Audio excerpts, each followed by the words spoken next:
ide sa v podstate od nuly, lebo jeden projekt... Počkaj, vysvetlím. Prvý projekt je z 91. roku, tam je aj čistier odpadový vod, aj kanalizácia. Ten sa už použiť nedá. Druhý projekt je z roku 2016, myslím, ten je na tlakovú kanalizáciu, kde sa takisto nedá použiť maximálne trasovanie, nakoľko, a teda tie merania, ak sa hovorila, tie výškopisy. Áno, aj tie sondy, ktoré sa robili, aj to sa dá použiť všetko, hej. Ale nakoľko sa dohodlo teda, že tá kanalizácia má byť gravitačná, potažmo kombinovaná s tlakovou na určitých miestach, kde to merania vyšlo, teda, že tam tie spády by neboli na tú gravitačnú kanalizáciu vhodné, tak tam bola tlaková, tak sa musí projekt vypracovať nový na tú kanalizáciu. Prepracovať sa nedá, ale dajú sa použiť, niektoré veci sa dajú použiť. Hovorím, že trasovanie, lebo ulice sa nezmenili, pridajú sa tam prípadne nové IPVčky. To si rieši každý projekt samostatne, to ja k týmto technickým veciam sa presne neviem vyjadriť, ale viem teda akože...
Nedá sa k obci úplne pristúpať k podnikaniu, to...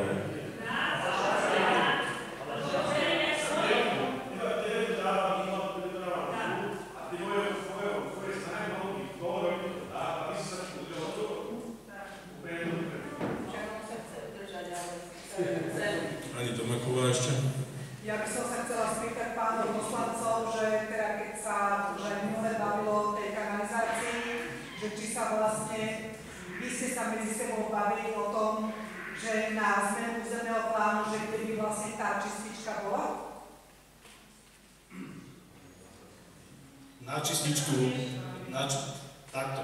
My už sme v minulom období tu mali v podstate celý tento kolotoč rozbehnutý. Už tu boli proste inžinieri, ktorí tu mali premerané veci, miesto na čističku, akú čističku, proste, aký je ten chemický proces, sa to aj vysvetlovalo dokonca, boli tu schválené uznesenia, dôvodové správy, proste všetko bolo vysvetlené.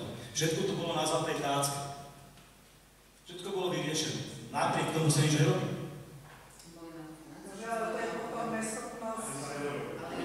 Ani sa neurobí v tomto prípade, lebo nikto pre to nič nerobí. Nikto nepokračuje. Preto hovorím, že ja tých 150 000 eur, ja tie sume neverím. Pokiaľ neuvidím na vlastné oči konkrétne kroky, tak ja tie sume neverím, lebo tieto veci tu boli. Ty si bol poslanec, ty si bol u toho všetkého. Či boli na to financie? Ja sa len opýtam, boli na to nejaké financie? My sme už vtedy mali konkrétnych ľudí, mali sme podchytené nejaké cesty, kadeľ by sa tie financie mohli zháňať. Ja tu nebudem hovoriť proste, kde je čo a ako. To je určité, je to v podstate aj určité know-how konkrétnych ľudí. Preto tu nebudem hovoriť ďalšie podrobnosti. Ale táto cesta, aj podmienky, aj všetko tu jednoducho bolo pripravené. Bolo treba len človeka, ktorý toto celé uchopí, dotiahne to do konca, požiada o fondy a začne budovať. Ja sa len chcem opýtať, v tom čase boli eurofondy? Na to? Boli. Neboli. Ja som si spätne pozrela Genezu. Mali sme vytvorenú víziu. V akej výške boli tie fondy? Aké výške? To si nepamätám, ale viem, že povedal, že sme do toho vyšli. Mali sme tu vytvorenú víziu a koncept, ako to dosiahnuť. To sú všetko, to sú len malé, to sú 3-miliónové spoluúčasti, ktoré nám môžu oni dať. Proste začať treba niekde, Peti, my sme chceli začať a verili sme tomu, že keď urobíš, len začneš niečo, tak už tie fondy dostaneš, pretože máš niečo začaté. Keď máš čističku, už ľahko dostaneš dotáciu na kanalizáciu, lebo oni sa snažia odkanalizovať tie obce. Ale keď nezačneme a budeme tu iba riešiť osobné animozity, v živote tu nič nebude, lebo na každého máme niečo. Počkaj, ja neriešim nič osobné, ja som sa pýtala, či boli nejaké dotácie, či boli nejaké výške tie dotácie. Ja len z toho pohľadu, že keď niečo chcem robiť, tak musím mať, lebo napríklad teraz bola výzva minulý rok, bola na 3 milióny, to je skôr na dorávku týchto kanalizácií a podobných. Tú intenzifikáciu už hotový. Toto bol plán obnovy uvoľňoval, to bol environmentálny minulý rok, a plán obnovy uvoľňoval predsa tak dosť dávnejšie. A tým, že sa to nás podali, ale keď to neriešime, tak čo?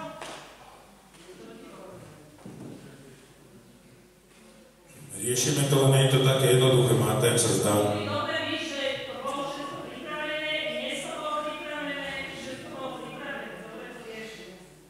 Ja s tým aj operujem teraz, takže pán poslanec Kajzer. Vlastne pri tvorbe územného plánu som žiadal, aby sa zaradila čisteň odpadových vôd do zákresová určilo sa miesto, tým by sa vlastne získali vyjadrenia všetkých orgánov, ktoré sa majú v kompetencii vyjadriť. Ďalej by som pokračoval v tom, že treba vysporiadať pozemky, cesty, ktoré repatria obcí, sú súkromných majiteľov.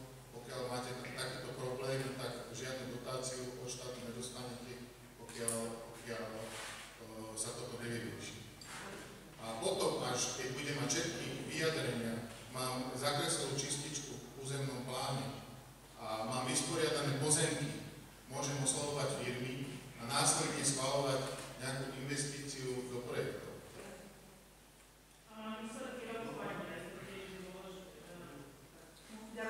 Ďakujem, pán Kajzer. No, však, jak sme sa bavili, tak zhotoviteľ územného plánu ste sedeli niekoľkokrát, vám túto skutočnosť vysvetlil. Táto konkrétna parcela, ktorú určí až projektant, či je 100% vhodná, sa zahrnie zvlášť do územného plánu alebo je posudzovania formu EA a pôjde úplne samostatne. Proces EIA bude trvať 5 rokov, 10 rokov. Koľko? 5 rokov, 10 rokov ten proces EIA, čo tu bol spomenutý. Čističku obecnú dedinskú nepotrebujeme robiť EIU. Robí sa malá EIA, také mám informácie. No, a to trvá pol roku. Takže...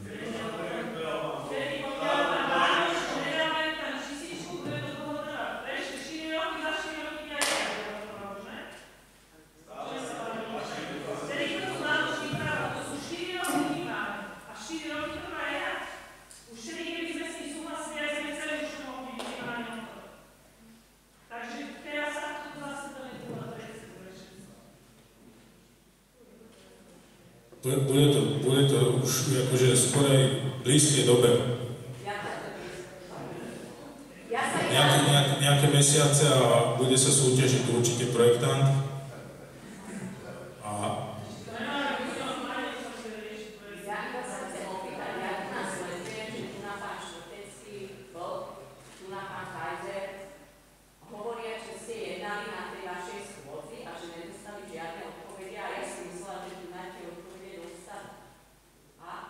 Na aké schôdze myslíte, pani Ondráško? Na pracovnej porade, pardon.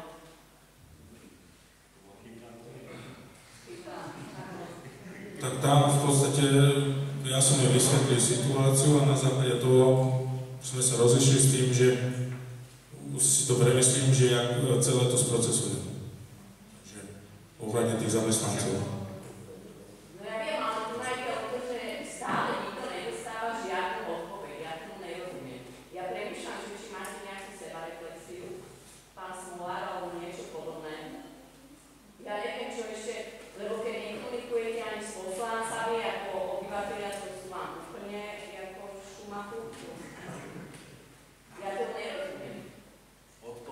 Nemyslím si, že nekomunikujem s poslancami.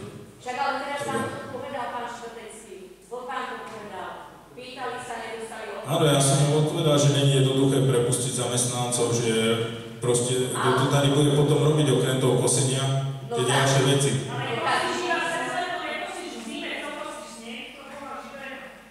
Ja nehovorím, že kosíš sneh.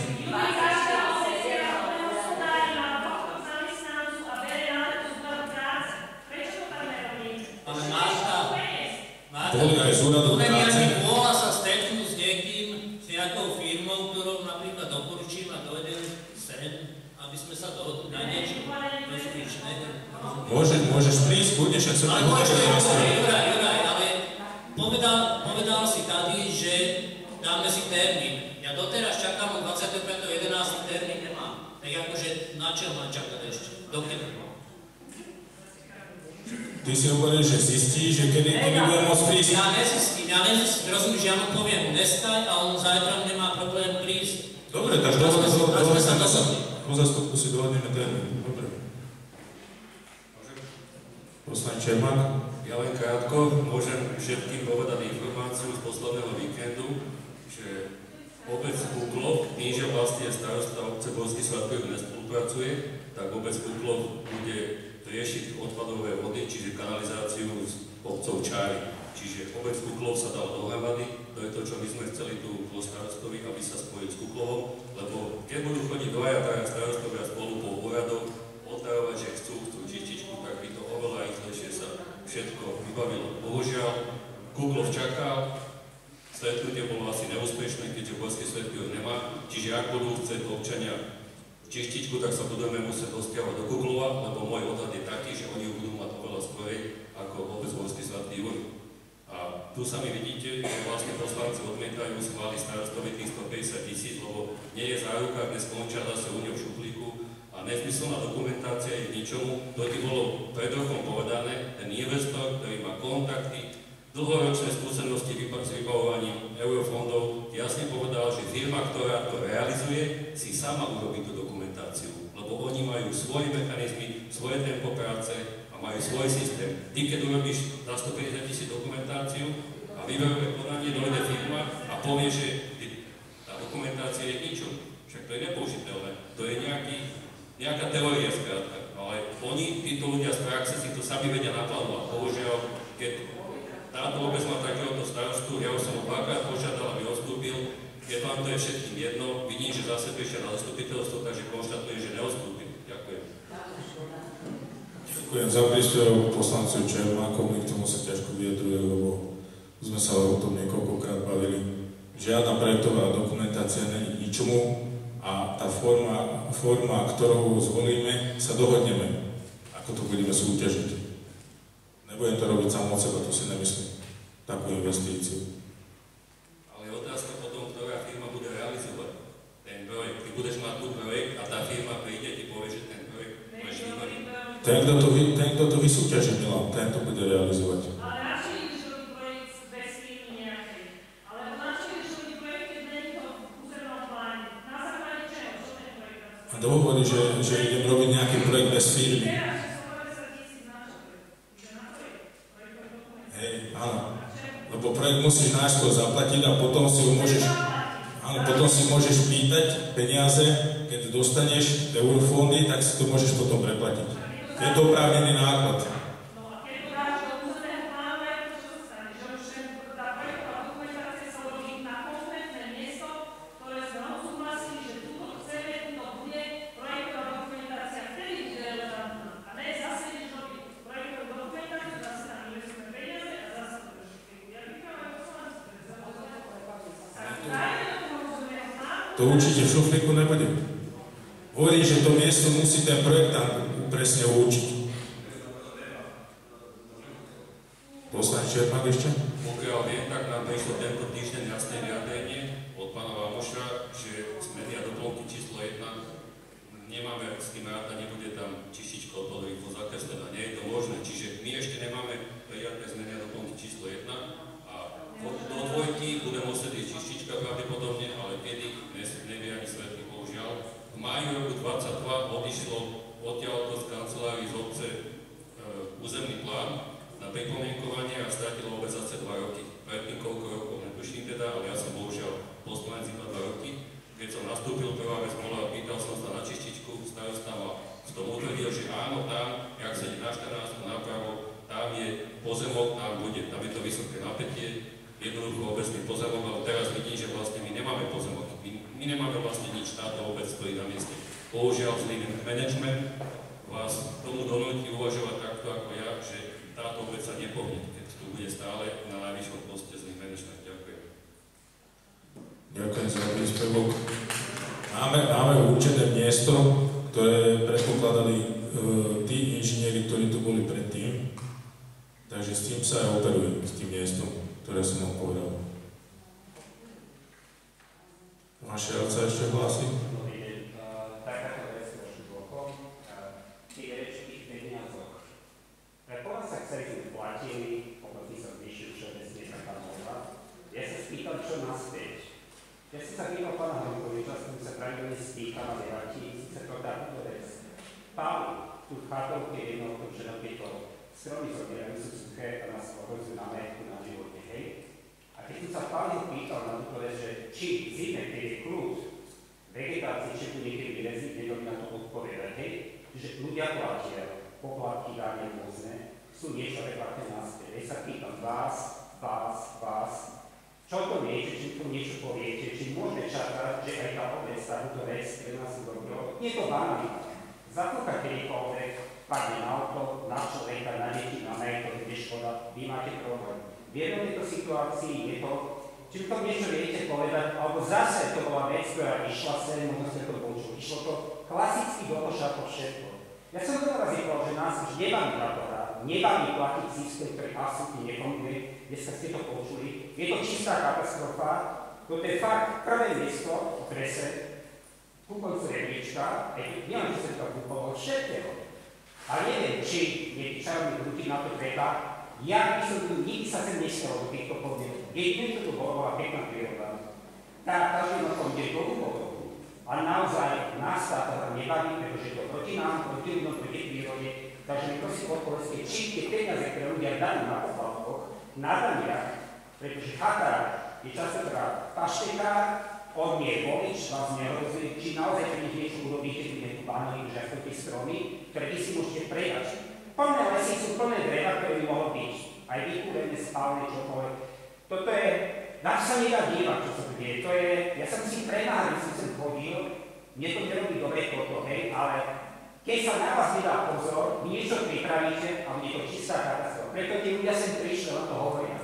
To sa už nedá viediť táto späť, celá tá krajina, Slovensko, podmienky, príroda a tak ďalej, a tak ďalej. Je tu pár obetavých ľudí, ako pán Černák, jediný bojovník, ktorý roky bojujú za to, čo nás ako ľudí trápi, životný priestor klíma. Najvyššiu prioritu. Čistá voda, čistá príroda a tak ďalej.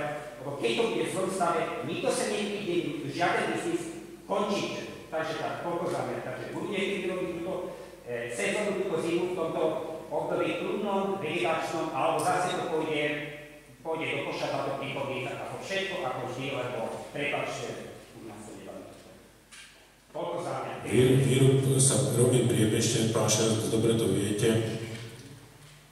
A takisto sa k tomu vyjadruje okresný úrad životného prostredia a robia sa aj cesty priebežne, takže schnú stromy, tie stromy schnú proste na celom záhorí. To viete, lebo ste sa bavili s lesníkmi. Vidíte to sám, keď chodíte po tej prírode. Je sucho v podstate, málo snehu, neprší cez leto a to je dôsledok. A potom ešte imenu a rôzne tieto škodce. Keď sme pri tom dreve, by som sa opýtal, že kto má vlastne na starosti hospodárenie s obecnými lesmi, s obecným drevom, jeho predaj a tak ďalej, lebo lesné hospodárstvo prepustil, čiže teraz to nemá nikto na starosti, alebo jaká je situácia? Teraz momentálne sa nepredáva drevo, musí sa prijať nový lesný hospodár.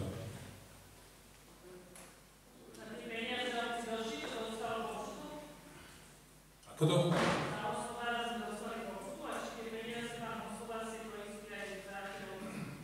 No, z poistky nie, to sa musí riešiť občiansku práve.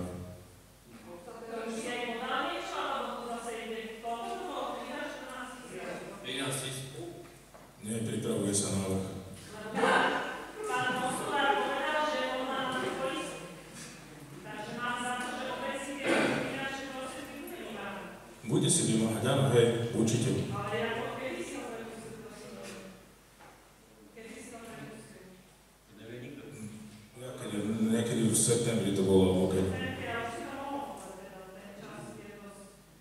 Takže pastor, aká je reálna odpoveď na moju otázku, prosím, nahlásiť povedali svoje chlapské slovo, či tú pozitu sezónu sa niečo bude konať v tejto veci, či tie stromy pre nielen nejak cestných polovníkov ľudí, či tam porujete, bude nejaké makrochory, to bude robiť, ale nie, či to bude tieto 3-4 mesiace, keď je tu vegetácie. Ja nepočujem, nechcem počuť takéto, niekedy priebežne bude možno maybe. Nie, reálne povedzte, kedy, vy tie prachy beriete od ľudí, vy dostávate tie prachy. Takže máte prachy. Budú sa, keď to chcete počuť, budú sa robiť, lebo sú nahlásené ďalšie výrobky a budú sa robiť. Tak, budeme na to dávať pozor.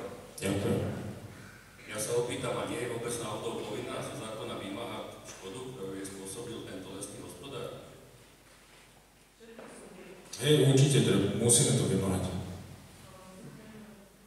Bolo by dobre nejakého lesného hospodára prijať, lebo ja som tu s ním bojoval 2 roky. Stále mi tento človek tvrdil, že sme ziskoví. Keď mi dal čísla, dobral som si kalkulačku, stále mi to vyšlo minus 2000, minus 5000, ale on vám to stále všetkým tvrdil, že sme ziskoví, ale na kalkulačke mi to stále vyšlo minusy, čiže ja nepochopím, ako obec má kvantum lesov, môže tento hospodár 2 roky tu šafáriť, predával, komu chcel, čo chcel, kedy chcel, podpisov vám posielal priebežne aj u pána Šilovca, čo sa ťažilo drevo, kde sa dostali skoro až na jeho chatu, keby nebol doma, tak asi pokračuje aj ďalej, keby sa to nenahlásilo. A stále je vôbec minus. Pán Šelc bol prvý, ktorý chcel tam zrezať tie suché stromy. Môže potvrdiť? Pastor, nezavádzajte. No ja nezavádzam. Ja vám to viem aj dokázať, pán Šelc, že vy ste bol prvý, keď sa tam začalo rezať, že to chcete zrezať. Všetko nové, ako vy ste urobili. A sú tam nejaké agáty, niekoľko zavesnenia. To pán Čermák to preveril, to nebolo čisté, to nebolo košer. To je takáto cínacká robota, takéto zrezame tí stromy. To je hanba, ako je to dobré. Tak vidíte sa na to pozrieť. Nerobte sa slávou. No bol som tam už niekoľkokrát a tak určite to zrezané nie je.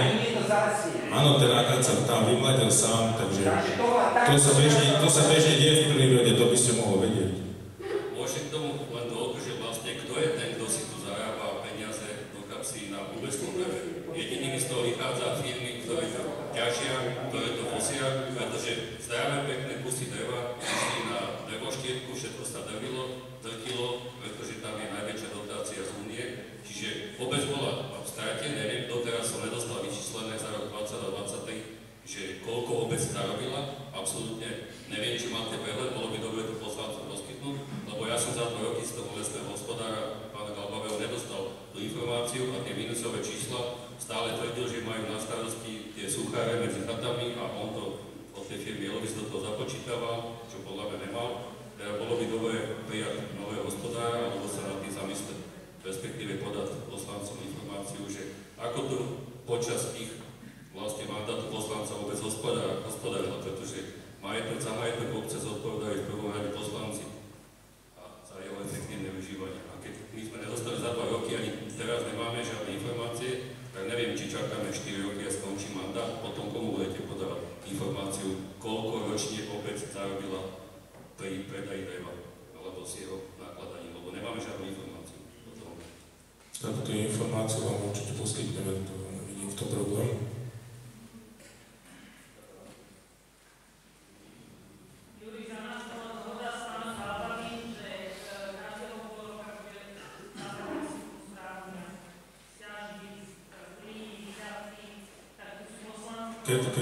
Keď bol hospodár, tak poslal takú správu.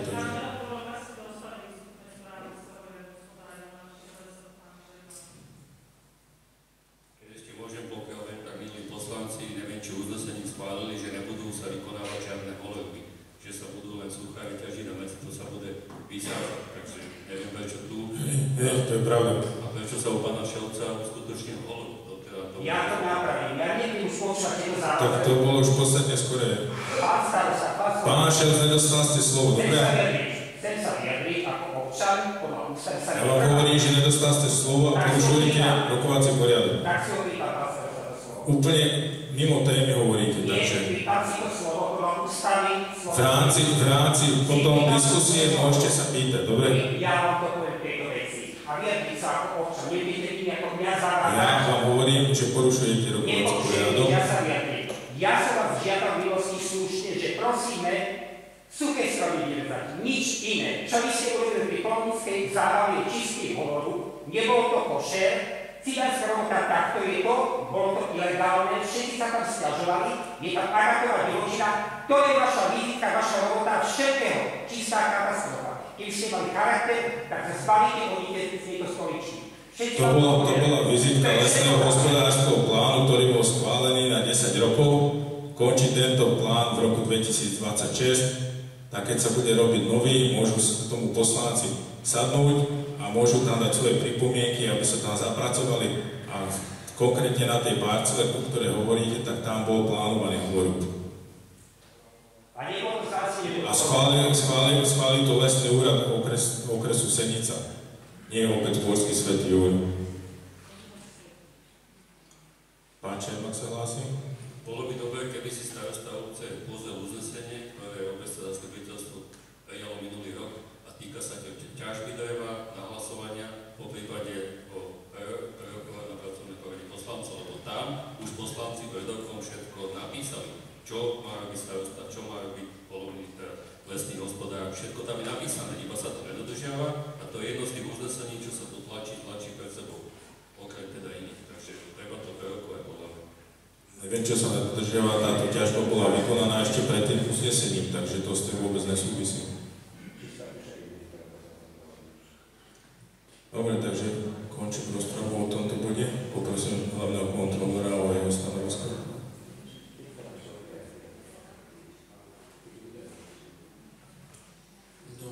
Takže spracoval som stanovisko, je to taký rozsiahlejší materiál, pokúsim sa to tak zjednodušiť a zbehnúť. Sú to také základné prvky toho návrhu rozpočtu, kde máme na príjmovej stránke, vzhľadom k tomu, že prišlo k zmene financovania školstva, na príjmovej stránke výnos dane z príjmov poukázaný územnej samospráve dostaneme tento rok o 95 591 eur menej. Daňové príjmy sú približne na rovnakej úrovni ako minulý rok, nejakých 5 000 plus.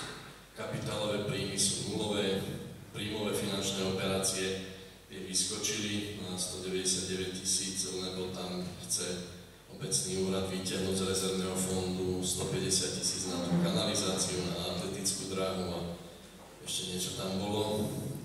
A potom vlastné príjmy rozpočtových organizácií, to je škola, a majú 35 000, tam to vychádza minus 13 000 oproti roku 2024. A rozpočtové príjmy spolu vychádzajú oproti roku 2024 o 52 507 eur menej.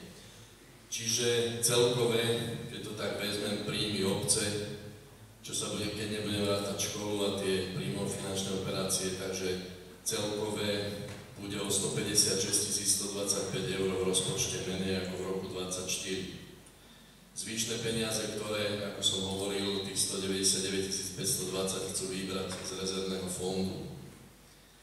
A ďalej tu máme